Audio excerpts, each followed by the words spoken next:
నిత్య అంటే నిత్యం మన లైఫ్ లో జరిగే విషయాలకు అన్నిటికీ ఆధారంగా ఉంటుందమ్మా, తోడుంటుంది. కాబట్టి నిత్య అమ్మవారిని గురించి తెలుసుకుంటాం. శ్రావణ గురించి ఒక నిమిషం చెప్పేస్తాను. ఏంటంటే తన లైఫ్ ని 13వ సంవత్సరం నుంచి 13వ సంవత్సరం దగ్గర ఒక 40 ఏళ్ళ అయింటారు. ఎన్నో చండీ హోమాలు, లెక్కలేని చండీ హోమాలు. ప్రతి ఒక్కరికి ఆయన పోయిన చూడంతా అందరికి మంచి జరుగుతుంది. ఇంకో విషయం ఏంటంటే ఉజ్జయిని మహాకాళేశ్వర్, ఉజ్జయిని ఎవరైనా వినబడుతారు? ఉజ్జయిని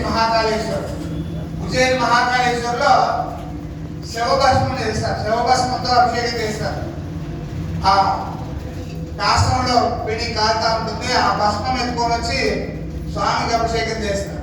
దానిలో మన భారతదేశంలో అర్హత స్వామికి ఉంది. క్లాస్ మనమంతా దగ్గర కూడా పోలేము.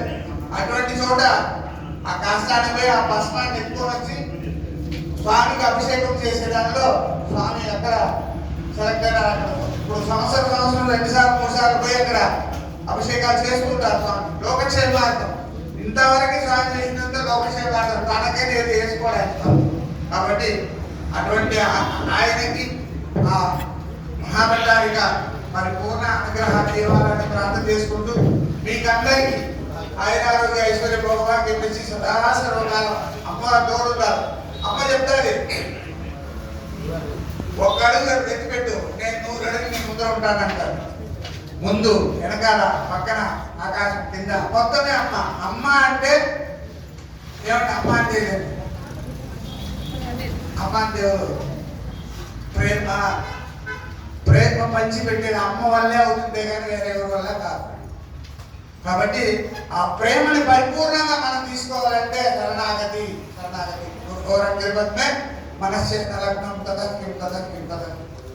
కాబట్టి అటువంటి ఆ గురు మహాభట్టారిక అందరికీ అనుగ్రహం చేయాలని ప్రార్థన చేసుకుంటూ ఇప్పుడు నిత్య, అమ్మవారి పేరు నిత్య.